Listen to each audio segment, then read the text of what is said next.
Good afternoon and good day, everybody. It gives me great pleasure today to introduce to you and interview Tali Hasanov. She's born in Russia. She loves playing the piano, and she had all the support she could from her husband when she wanted to become an entrepreneur. So, Tali, I'm really excited. There's not often that we get to interview women digital marketers. There are a lot of them, but they don't always come out and tell us everything that they do. So tell me a little bit about yourself, where you are, and how you got into this business. Hi, good morning, Francois, and thank you for your time and the opportunity to have the interview. So it's my pleasure.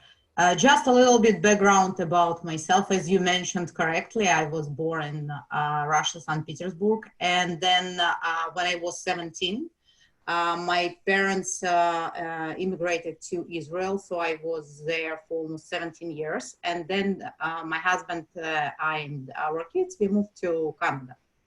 So I actually have a bachelor degree in music, in piano, so it has nothing to do with digital marketing.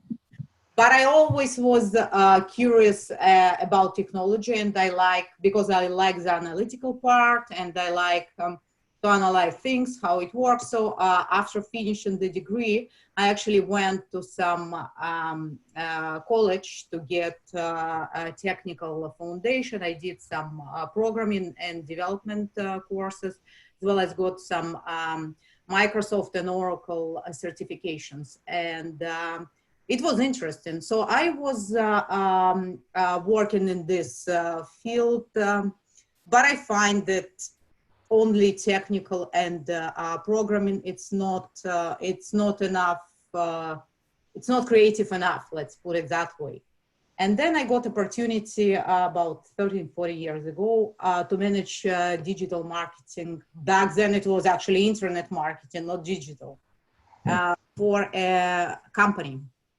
And it was actually a very exciting opportunity. I really like it because there is a combination, and it's good that I had the technical background. Same time to manage all the aspects of digital, from email to online presence and website. So it was very interesting experience.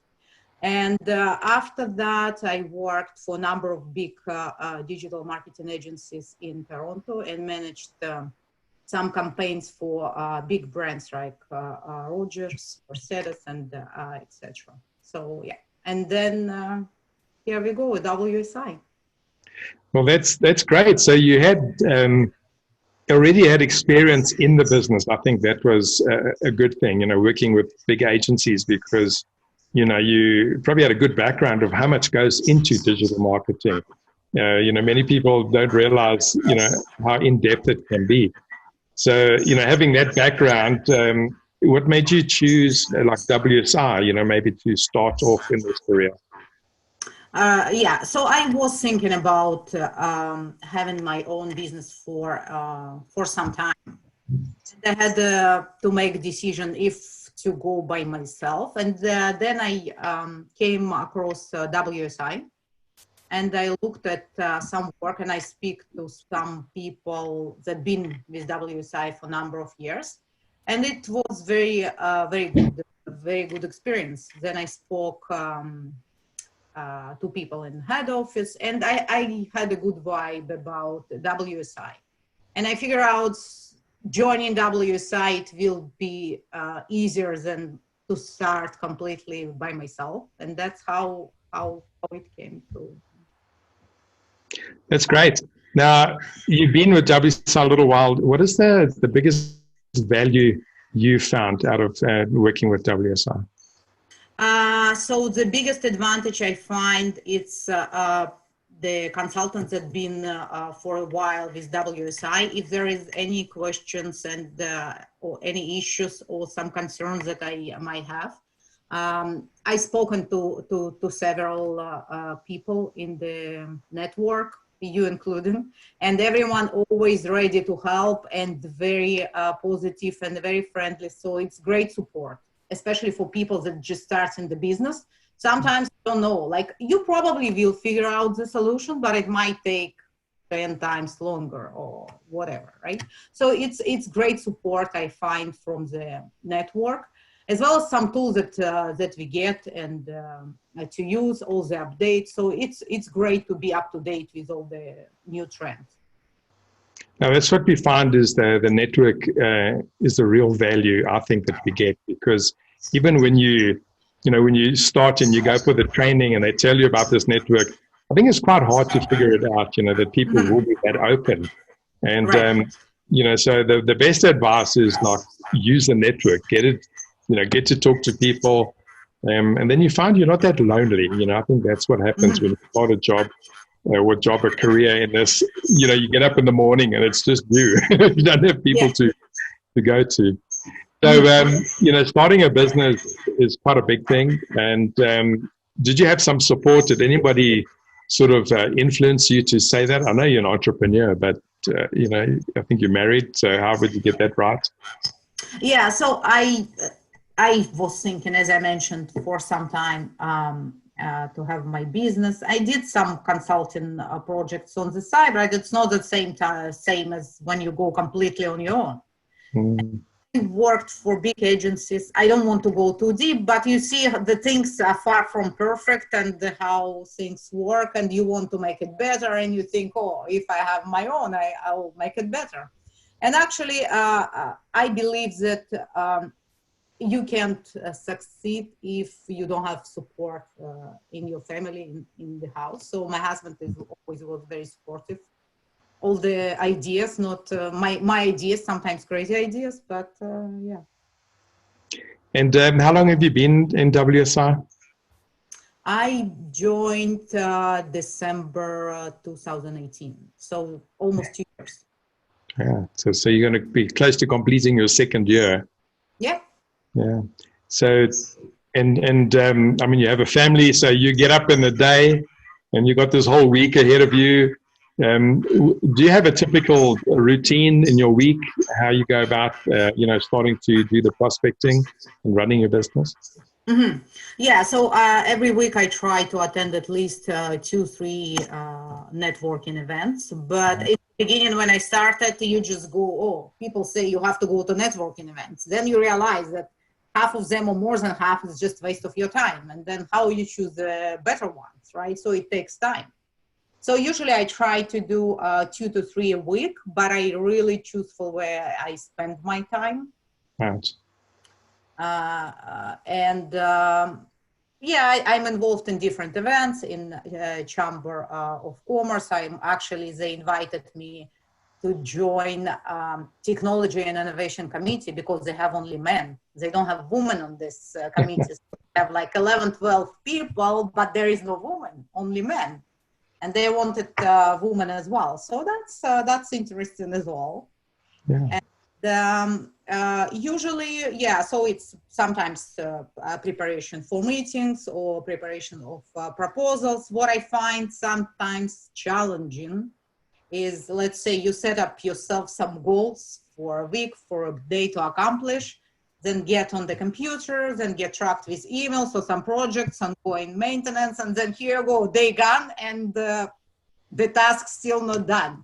So I find this is a big challenge when you're entrepreneur and when you have your business. So it's how you really manage time and task to be on track. Exactly. I think it's a lot of discipline involved. Yeah. You start, especially if you're working, from your home.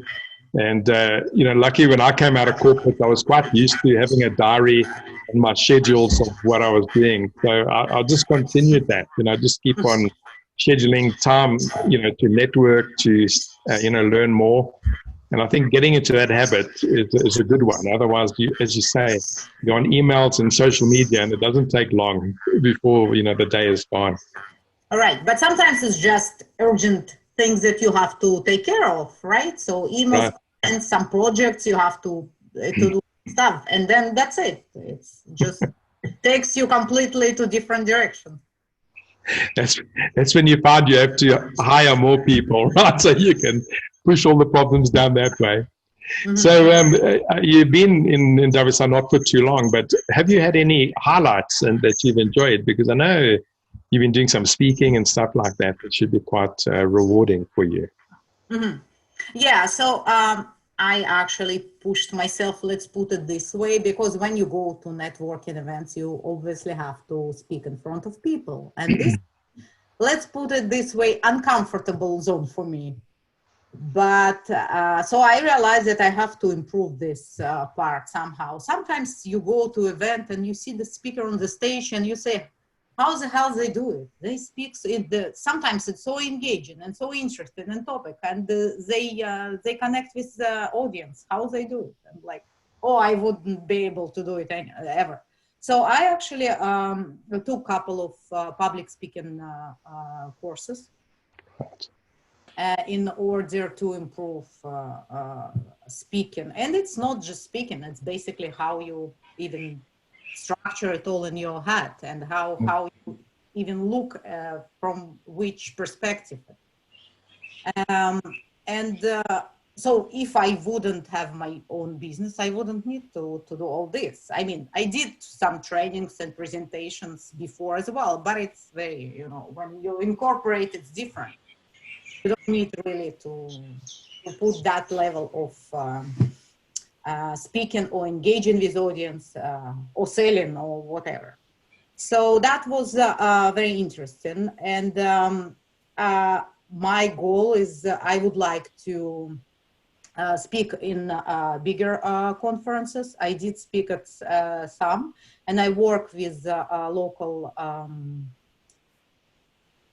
city halls to deliver some presentations for small, medium-sized businesses and some others. But my goal is to speak at 2 bigger conferences. So let's see how it goes. Well, you're doing the right thing. I did that about 7, 8 years ago, you know, to differentiate yourself and to be, I like to be more educational than trying to do a hard sell. So, you know, I know that when I'm speaking on stage and I'm sharing my information, you know, people, they get attracted to you in a way that they want to, you know, deal with you. So as you say, it is uncomfortable getting up there, but the more times, you know, you get used to speaking about your own business, I think that's the value that you get. All right. So yeah, so for me, sale is altogether different aspect. I'm very uncomfortable to present an offer. So this probably that I have to work on to be a little bit more aggressive, because you have to, right? Right. So what are the best skills that you bring to your business? I think it's very important to deliver to expectations of prospect or client. Because more and more, especially recently, I meet business owners that they're really frustrated, either with digital marketing or with any other aspects. Basically, people promise something, but after they sign contract, it's all different story what they get, right? So just last week, I met someone, and he works with a digital agency in the moment, and he wants to switch. And he's really frustrated. He's like, I don't know who I can trust, because they only care for my money. Once a month, they call to get payment. And there is really nothing. And there is a lot of those. You will be surprised, but a lot of people I meet that whatever is promised before and what delivered, it's 2 different words. So I think it's important. Customer service, it's like very broad word to use, but really not to be friends, I wouldn't say so, but at least to be able to deliver the same level of service as was promised before, right? Not to turn all the way down. And that's why businesses lose business actually and clients, right? So I think it's you're correct. Yeah, there's a lot of competition in this industry, you know, now. I mean, I started 15 years ago, so it wasn't that competitive. And I've certainly seen it, you know, lately anybody can offer you some digital marketing or social media. And I think if you don't have the delivery behind you, I think sometimes that is where it becomes difficult, and people get frustrated that they don't trust, you know, the person that they're dealing with. Right. So I think having a back like a brand like WSI, you know, that's where it adds some value to it. So you're not just on your own. You have a network of people that can actually help you. Absolutely, and the fact that WSI had been around for so many years, right? For some people, it's come and go.